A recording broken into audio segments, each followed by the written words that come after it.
All right, well, welcome everybody to the York County Economic Development Committee meeting. Tonight on hand, we have myself, Thomas Audette, we got Wat Huckabee and Allison Love.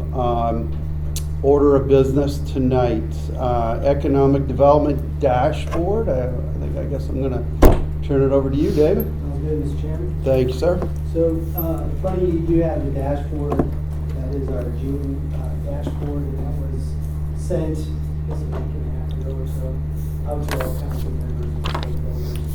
I'll go through some of the highlights again. It's all in there, but it's just kind of a reminder and update. This is through the fiscal year numbers, so in July to June. Then I'll give an update on the marketing activities and specifically the website review and the branding. Just an update of where we are on those two things. And then the ED projects update in the exec session. So we'll dive into that a little bit. Some good stuff. So ask questions as we go forward. In the left, you'll see the new opportunities. Again, these are ones that are defined, either project or prospect. Excuse me, let me stop one second. I want to introduce our new Deputy Director. I forgot about that. Mitch Miller joined us in June, first part of June. Came from Tennessee, Eastern Tennessee, in the Johnson City area. Has been very familiar with this greater Charlotte area, having grown up in Lincoln County. Actually started his career 13 years, I guess you've been in the business, 14? 17. 17, okay. I wish it was 13. Yeah. I'm a lot younger. He worked at Lincoln County Economic Development. So when I was up in Charlotte, working for the regional group, Mitch and I got to spend time together and actually recruited Michigan out to California together. So I've known Mitch and really excited that he came on board. Yeah, Hit the ground running. So well, welcome on board. Excited for me. Excellent. Thank you. glad to have you. Thank you. Have you there. Everybody knows Teresa. Nice to meet you. Curtis as well, right? Who? What's that? What'd you say? Everyone knows Teresa Curtis. There you go. Been here Hello, 7 everybody. years. So Howdy, sorry howdy. to hear you, but Do what? you've been here 2 years. Only 2 years, that's 2 right, years. once. I didn't want to recognize our team, so. Yeah, excellent. Thank you, Dave.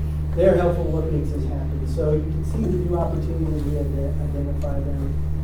It was slowing down, and interesting enough, when I talked to my colleagues at the state and across other counties, they were seeing some of the same things. I think that's indicative of the economy as a whole, but believe me, in June, it popped.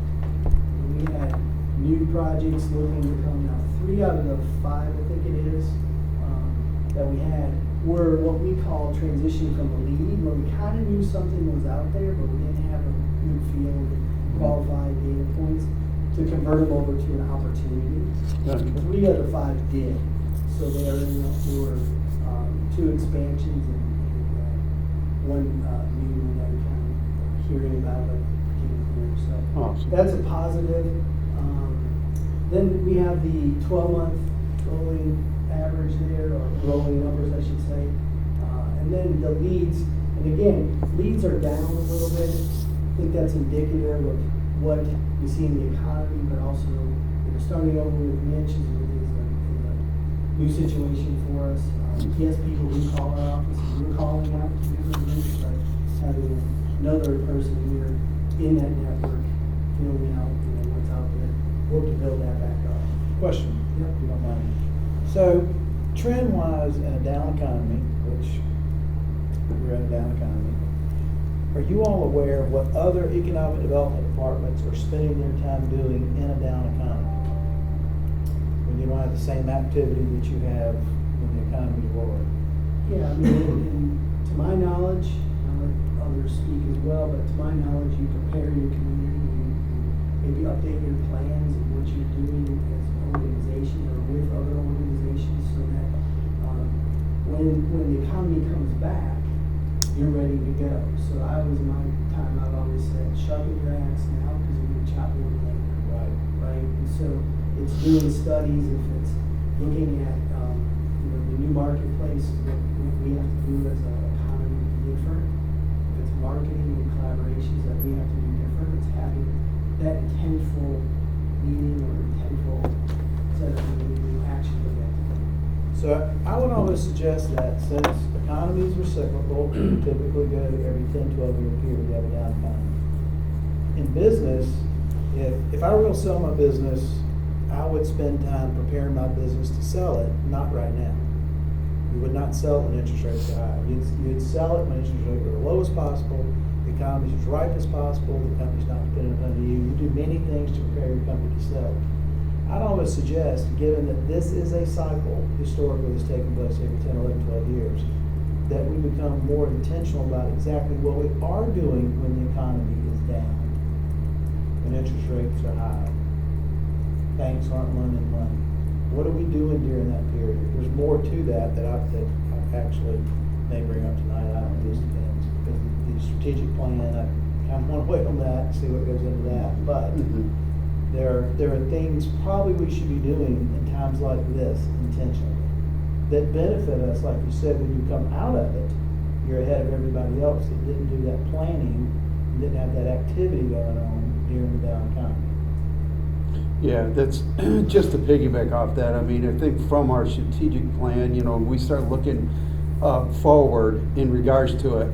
I think, David, I think it's really important that you have a clear vision of our strategic plan and understanding our direction, you know, because like, and again, to Watt's point, I think there's a lot of legwork that can be done during this type of environment, especially when the high interest rates are high, as you noted. Yeah. Yep. I would agree, and we're also blessed with another gentleman who joined our team. He's not here tonight, but I'll give a shout out to Jose Cervantes. He's a young professional that just came out of Winthrop. He was working at Winthrop in the business school, but he's a grad, and he's our new research manager. So Kelly Reddick was our manager. She left in May. Jose's hit the ground running, doing a great job. He's engaged with our team, picked up the ball and ran with some things that we'll talk about here tonight, but then even proactively looking at some questions we're throwing around in small businesses. All very good. Yeah. Focused on knowing what we need in every house for better. Right. Project wise or opportunity wise, 33 in active status. Most of those are in new projects. So existing ones are important, and actually one of the things that we've seen in down economies is actually existing industries pick it up, the local companies pick it up. So there are traces out there, we're finding there's willingness to talk about some of their Right. potential growth that is happening, and that's why we have a BRE program. Yeah, that's kind of one of my thoughts is, Yeah. Yeah. existing companies, can they expand, can they introduce their companies and complement their companies, come in the area, do the things that have the greatest potential for wins when the economy's off. And so with commerce, it's a source of our leads, and also a group that we plug in and pull in when it comes to things that existing industries need and want. And then even some of the strategy that they're dealing with, like on the energy economy, stuff that they're doing with the big federal grant that the state got. And we're aware of what they're doing. A lot of their focus is on the western side of the state, but we're aware of what they're doing and how it might play a benefit us. Manufacturing is still there. One of the things that we're watching carefully is how is the mix of companies related to what is our bread and butter in terms of the transportation industry, materials, advanced materials, and chemicals, all of those industry sectors that has been the core of York County and our state, versus the new era of the economy, which is the EV side. And EV stuff has really gone quiet. I think there's still some big ones looking around according to commerce, but it's not. Yeah, it's going in the wrong direction. Yeah. For a variety of reasons. Yeah. Data centers is the other one, but honestly, data center wise, there's potential there, but I think it really depends on who's gonna be able to provide them the energy. And will they agree to the agreements that have to come in play? This is just information you have there, but most of our projects are in the 10 to 50 million range, and then the job numbers, 11 to 50 is what they would add in terms of new jobs. But look at 5 of our projects are 200 to 500. So we still have some good ones that are out there. I'll talk about some of those here. Status-wise, we've talked about this before, but our pipeline of opportunity where it's qualified, you have 13 of them are at the prospect where They've got really good information to share with us. We're helping them look at options here, specifically that they've either identified or we've been able to help them through our information in the Commerce Department, but they haven't visited yet. When they visit, they become a project, and then when it really becomes narrowed down and we're one of just a couple competing and shortlisted, and when we're really kind of that finalist, that becomes a finalist. And then the site visits, again, the key there is getting people to come here and see this great community that we have. Or, like today, we had a 2-hour site visit, but it was through Zoom. So we worked with our friends at the City of Rock Hill, because they were focused on properties that are in the city, and that the city had all the utility information on it. We worked with our labor force folks in SE Bio, Sonoma Association of Department of Commerce. So we had to get everybody on board, and then the prospect and the consultant to align everything right and do a 2-hour webinar with them. So it was good. I think it was successful. Hopefully we'll get them back here. They said the next thing for them is to come back to visit. All right, another question then. With site visits down during a time period like this, do we have a different marketing strategy today than we do when the economy's rolling?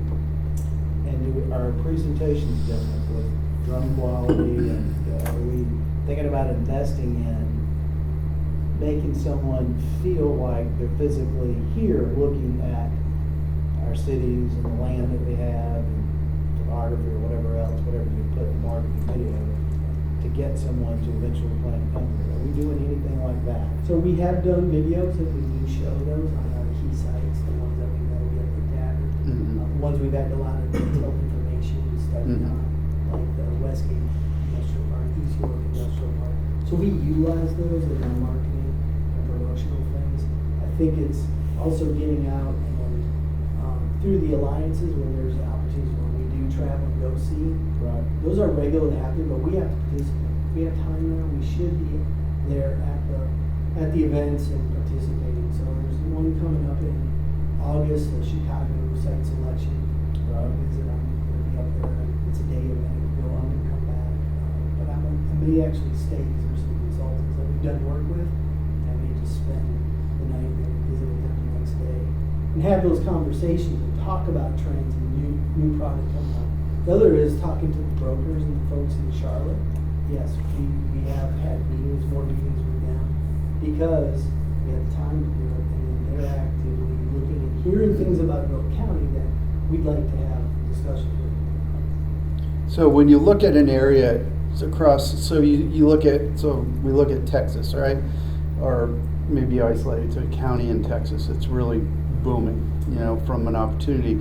So I guess my question is more, where are we seeing the value statement in other communities that are getting these site visits, as opposed to, is that a lesson, is an opportunity for learning from what we're seeing in other communities where they're getting a lot of site visits? Maybe that's a better way to make that statement. So what we've seen over time is those who get site visits are the ones who are in growing markets where the labor force is. So like today's question, what can you do to help us get started with our workforce? Second is, do you have the product? Do you have the land and the buildings that will work for that prospect? Because time, speed to market is critical for them. This one that we talked to today, this is a California company that wants to put a second manufacturing operation on the East Coast. Because they need to be on this side to hedge and spread out their manufacturing. So it'll do the same thing. Reduce their product traffic too. Right. So they're looking at speed to market. So there was one building they looked at. I don't know if it'll work or not. They're gonna probably have to come and look at it. It's a nice building. And then there's sites, and each site has a little different nuance to it. Some are developer controlled. So 2 out of the 3 sites we talked about, developer controlled. The other one's a city. And of course, they want the land free. All the utilities there, that kind of stuff. So where we have a niche and can talk about those things, that's where York County has a leg up versus maybe a very rural area that they don't have the workforce, they don't have that product. So there's things that we can do and should differentiate ourselves when there's a competitive play that we can talk about. There's certain things we can't be a competitive play on. let's say, it's because we don't have a major research institution, Mhm. right? So there's something that we can't do in the life science specific part. There's stuff we can do in medical device manufacturing, but we can't do any R&D type stuff. Mhm. We don't have a UGA here, right? Things like that. Yeah. So. Yeah, I think, again, just understanding the shortfalls of where we may, you know, and again, as, when you're in these cycles, that's the time that we can really start focusing on what are our shortfalls and how. One of them's gonna be questions related to affordable housing. We get that asked of us, can I hire people at, I'm gonna talk about wages, our wage and benefits survey just got updated. Can I pay the people I need to get them to work for me, and then can they afford to live here? That's a big issue. And How we both- address that is something we talk about. And both those things y'all mentioned as part of the SWOT, right, it's the strategic planning process. I think what's important to know that economic development things aren't necessarily gonna be just in the economic development goal. Right. Right. It might be in the smart growth goal, or whatever we call that goal as well. Right, exactly. Ironically, we've had 2 conversations in the last 12 hours. James Burns flies to Atlanta tomorrow on behalf of the school board to meet with, I don't know which school district in Atlanta, that has built housing for the teachers. And Rock Hill's going to do the same thing. Del Dove called me yesterday, ironically, to talk about affordable attainable housing, which because he knew that I brought it up to council numerous times. And it's critical for it to do that conversation because it does touch economic development. It doesn't work. Let me ask this question about Department of Commerce right quick. So, we typically get leads from Department of Commerce. Are we marketing back to Department of Commerce, like Clark Thompson's from Rock Hill?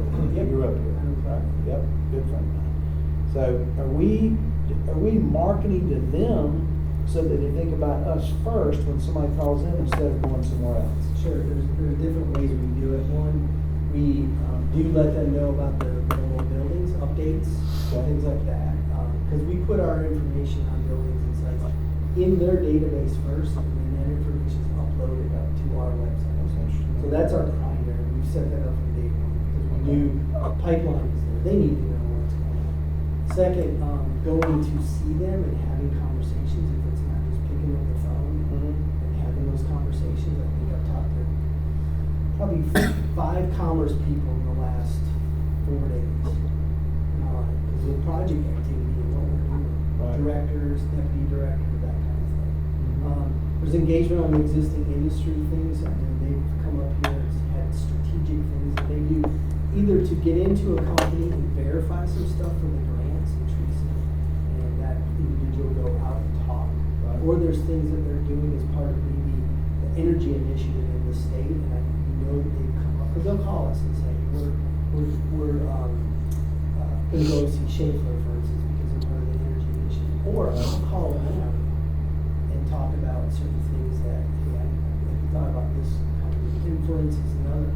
On that front, their new initiative on the office environment, recruiting headquarters and things. Right. They called me because they know we're active, and I've been feeding them thoughts and information about our office clients that we've had here, challenges, opportunities, things that we're gonna pull them in on something that we need to find some information out, and it's easy to bring them in and say, I'm from the state, we'd like to talk to you about some stuff. So, Right. Same thing with Beth Land, you keep her aware of what we have available. we do to the extent, now she's not consulting me, What is she doing? stay in the moment. Oh, She's in New York.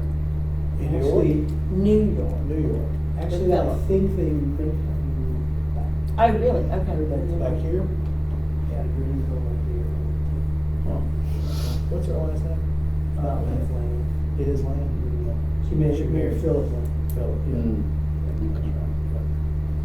So, Okay, thank you. Great responses. so for the fiscal year, see this information, it's on the success sheet with regard to the ones that are announced as wins, the data center, Coastal Path. 1H2 is one we're working with. We've talked to them the last 3 days because we have a grant with them. We didn't give them a fee in lieu of tax incentive because they didn't qualify. They were going too fast, so we talked to them about an abatement and statutory. But the state gave a grant, and we're doing our job in our part to make sure sure that they're It fulfilling. should be in their building by 2025. Yep, and so part of the construction. 25%. So this is probably a smaller number list, a total number, but the investment in the jobs is through the roof. Usually we're about 1,000 new jobs a year on average, is what we've kind of touched and things, but investment wise through the roof. It's QTS, right? It blew it away in terms of the one project.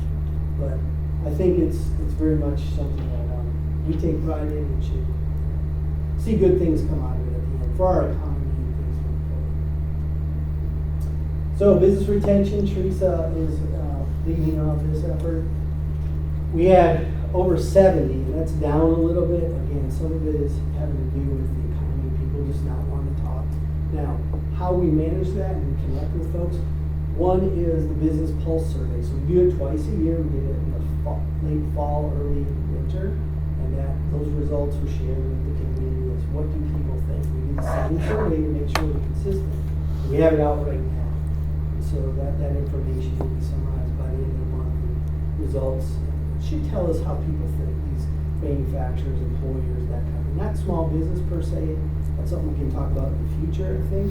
But this is for those who are really major employers and things like that. So folks that we dealt with the most. Now, the wage and benefit survey is another one. We completed that in June. And I want to give you a little snapshot of what we saw, because this is telling data for our economy. It's telling data for what we use to talk to existing companies and new companies as to what's going on with the cost of our labor and the characteristics. So Can y'all email it out to us?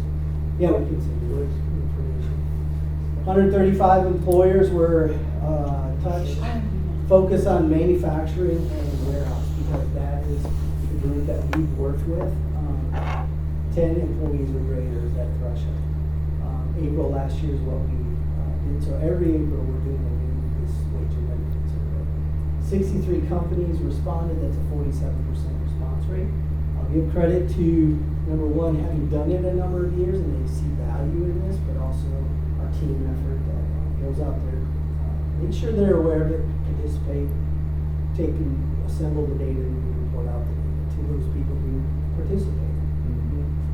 80% were manufacturers, 16% were in the warehouse sector, 7,700 employees were represented in the sampling of the 63 companies. So what is the, because you mentioned you didn't include small, but what was the cutoff on the survey? So 10 employees in the warehouse. And 10 employees? I mean, manufacturing and warehouse type operations.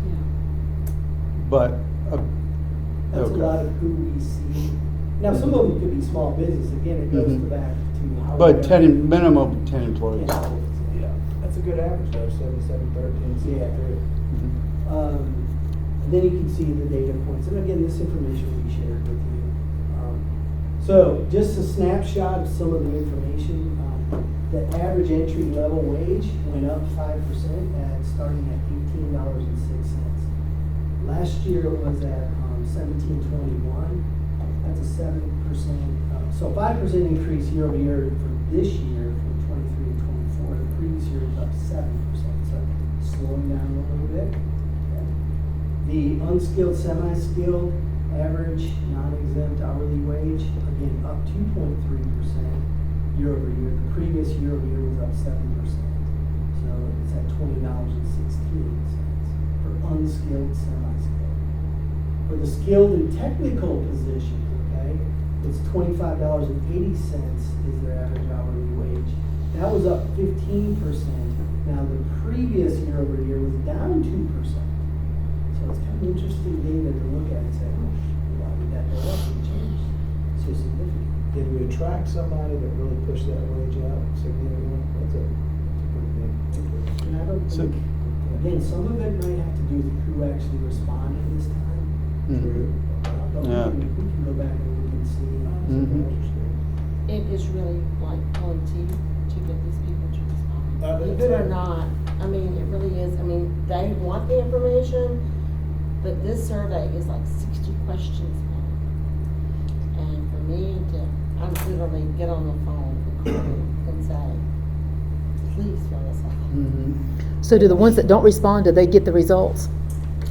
Well, you know. 'Cause that might be it's some public incentive. information. So, Oh, you yeah, know, yeah. and we put it on our website. Yeah, So it's like, you know, we tried that. If you don't respond, then you're not gonna get it, but that don't work. It's good Because, incentive. I mean, I don't wanna withhold this information. yeah, well, you can't. She's good about ringing them up and making sure. Knocking on their door? She's gonna keep Yeah. calling me. So, Oh, above them. How much time do you spend calling and getting the data? A lot. Like how much? 3 Oh, months? every day. Toward the end, it's like all day long. Just getting on the phone, So you calling, might spend email 2 it, months, 3 repeat it. months every time? We had this open for about 2 months. No, actually 3 months. So you're tying up 3 months worth? of Oh, yeah. There's definitely a lot of time and energy put in it. There's also benefits of her making a connection. Mhm. Now, when we Very much so. lead Yeah. up to the April or the 2 months of giving information, we definitely try to make people aware of it. You know, there's HR table, round table, Right. meetings and other groups that would say, listen, this is coming. But they have your participation. Technical or production salaries, 78,321, that's up 3.1%. That was about the same year over year from the previous year. Then there's executive or management at 126,839. That was up 12% year over year. The prior year, everything was down 4%. So I think some of that was the sampling, and they want to fill that section. Now, just some other takeaways, wages overall, at a slower rate than the previous year, because there was other positions and things that they fill out. But what's interesting is entry-level wages have been increasing by an average of 6.2% or 91 cents a year for the past 6 years. So it's just telling about $1 a year what you're talking about. Paid memberships increased from 13% to 21%, and then financial planning benefits increased from 24 to 30%. Highlight that because that's a change in the perks that companies are offering these employees, which I don't know if you actually see a lot of that in business today. These folks are pay attention to it, so. I'd say you did. Yeah. Companies are seeing increased turnover rate company-wide, however, rates increase in production, warehouse, and clerical administration staff. So, again, we're monitoring turnover rates, making sure, I think it definitely has slowed, people are slowing through it. But what's really interesting is they increase the need for employees for post-high school certificates, and yet they reduce their educational requirements for some positions. So, they're just Just to get opening somebody it in up. the door. Opening it Mhm. up. Now, we also looked at Jobs EQ as the online source of how many job openings are out there in the production. There was a 38% decrease in the number of job openings, as these boards will tell you that now the job openings. So that- David, is there anything that tells like a vacancy for the companies? Like like how many jobs they might have unfilled? Yeah, so that would be that current job openings, Oh, 38%, that's the bottom line there. oh, okay. So there's less of those job openings, and I've seen that in stuff I read. I've got one company that needs to hire 50. Needs to hire 50 people. So, okay, so I'm 38% less current job openings for production. In 24. So when we sampled this online resource that we have, this was back in April, when it said there was 24 from January till April, 38% less job openings for production type. But that doesn't tell, so what is the vacancy like? Like, The total number? Yeah.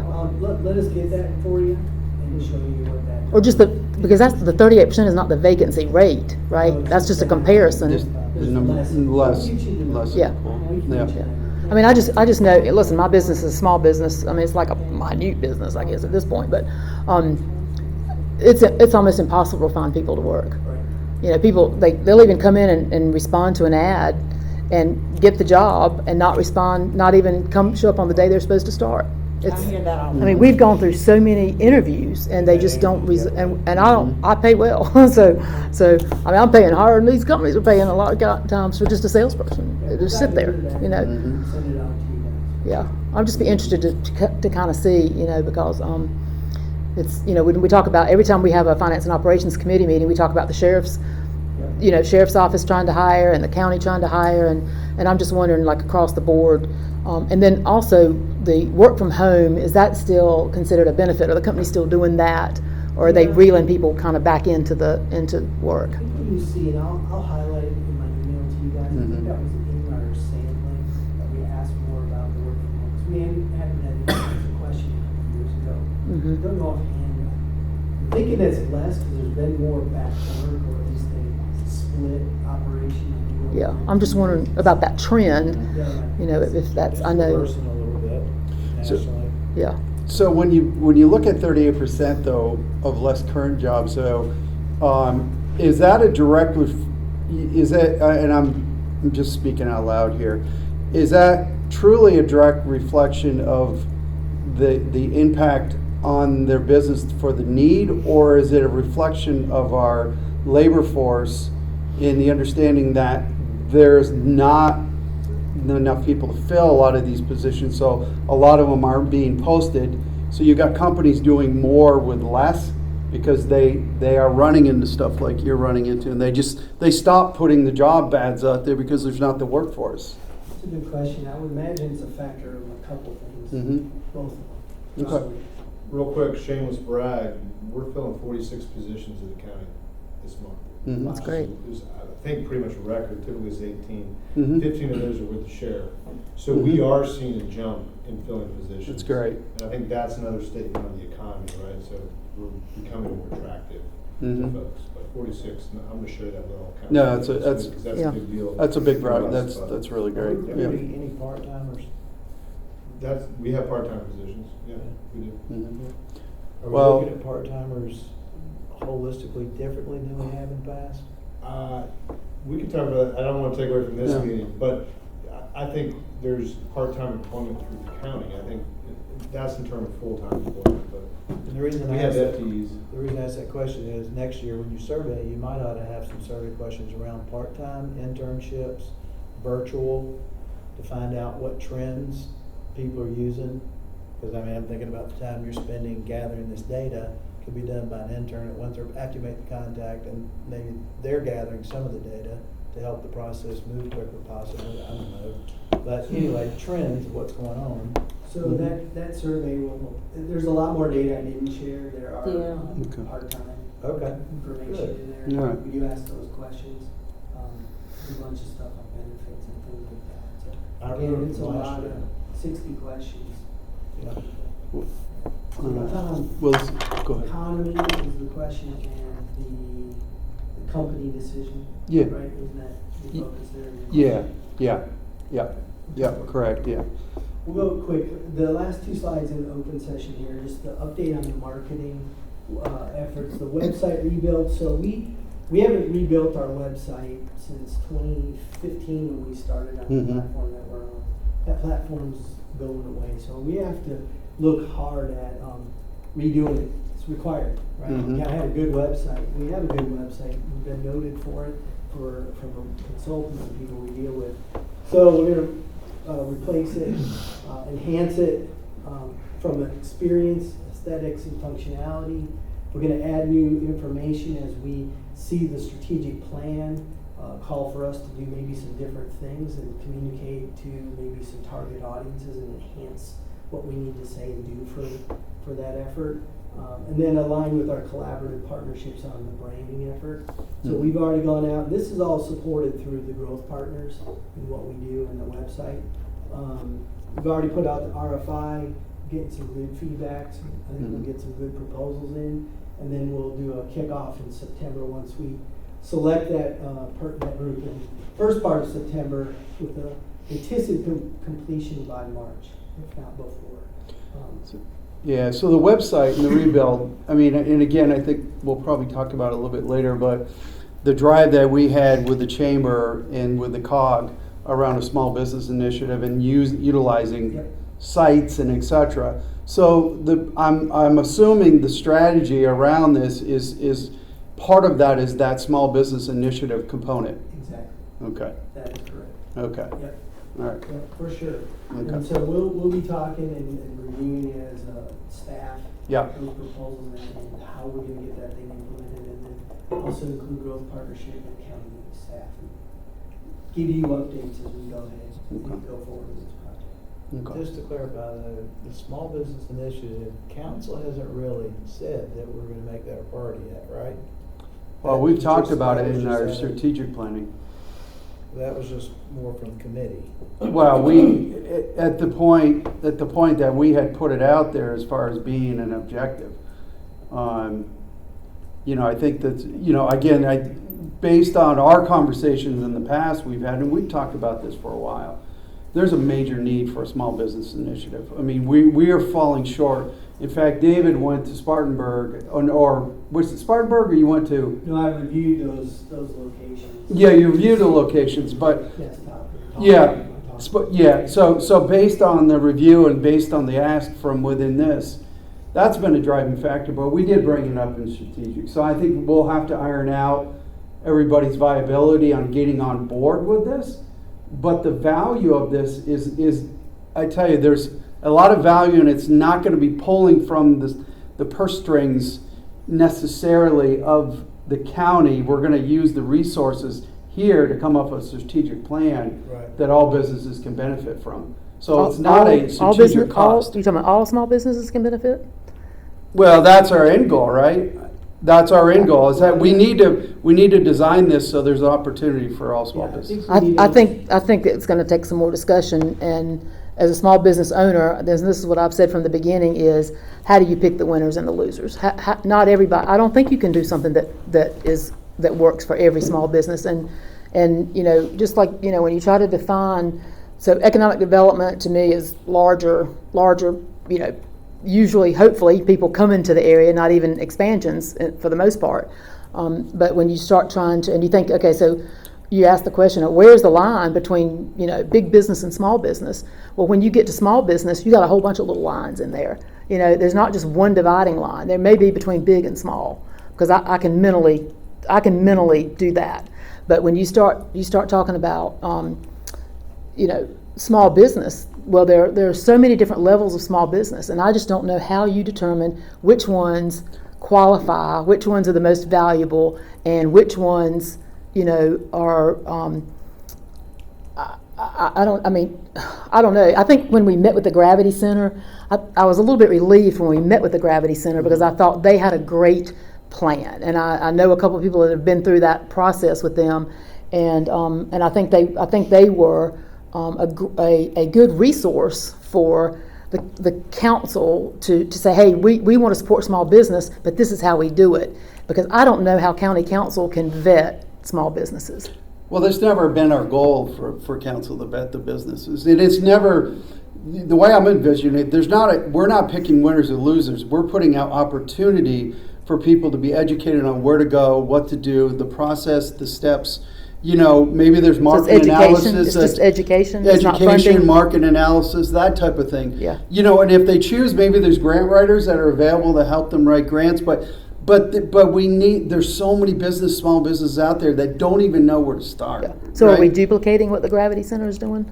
Well, again, we need to vet through that process, Yeah, right? so I think it's the answer to your question. I think it's undetermined whether that's a That's strategic what I goal. thought. So only reason I'm saying is you mentioned that you're working on a website to promote this, which means this has already become an initiative.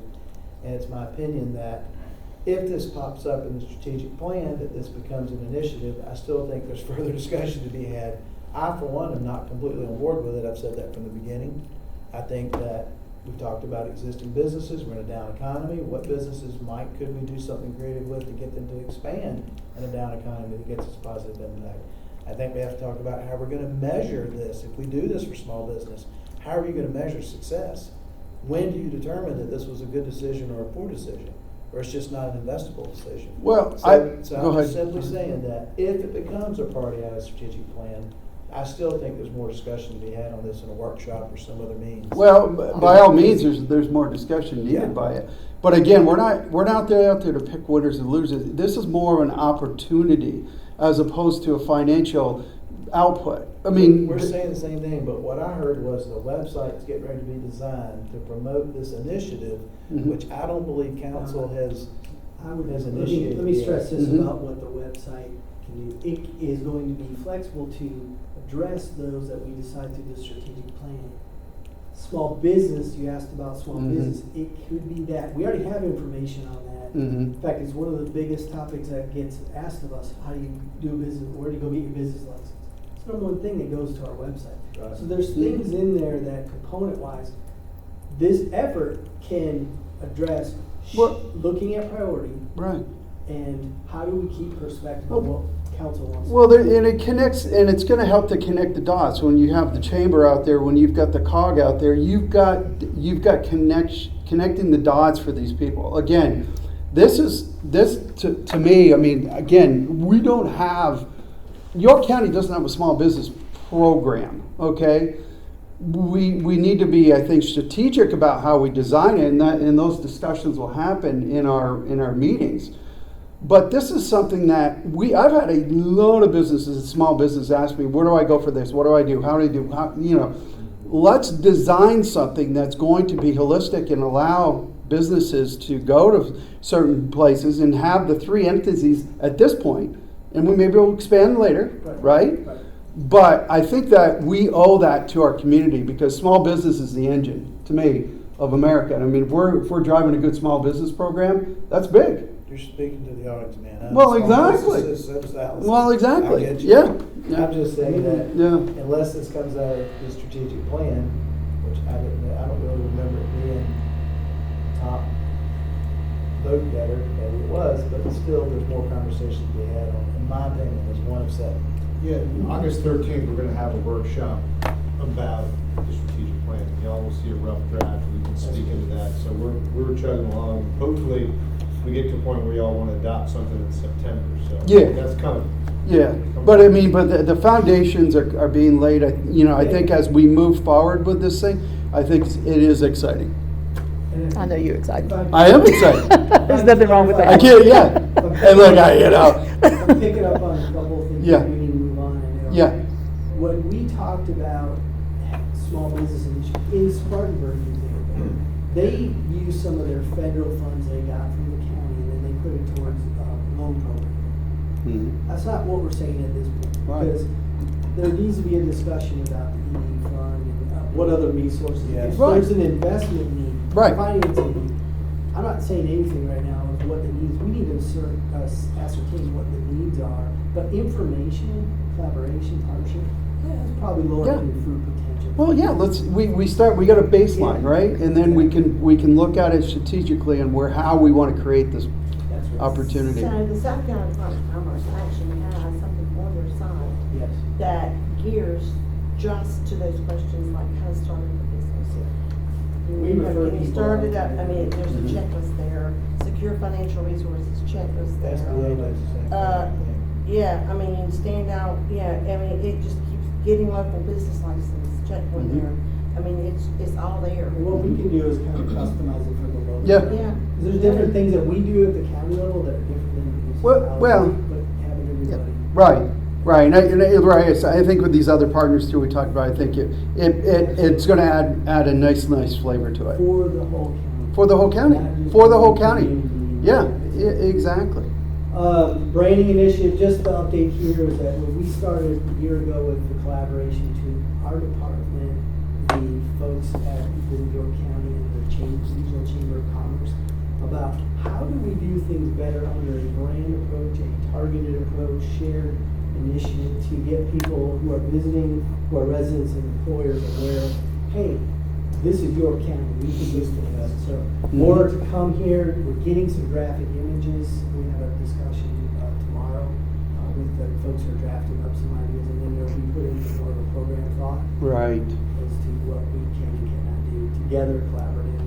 That will also impact potentially the website as we want to be very inclusive and intentful with it. Mm-hmm. It's not changing the logo or nothing, it's just saying, these kind of things with this kind of message, with this kind of consistency, makes sense for us. Well, right. I think with all of our partners out there that are marketing this area, along with our increase of what we're doing, you know, from a marketing standpoint ahead of what we have out there, I think this all plays in real well. Yeah. All right, that is the updates and we'll go into the next session. All right. So that was the marketing updates. David, thank you for that. So do we have a motion for executive session? So moved. Go ahead, Al. For, and what are we, Second. okay, all in favor? Aye. Aye. All right. We are now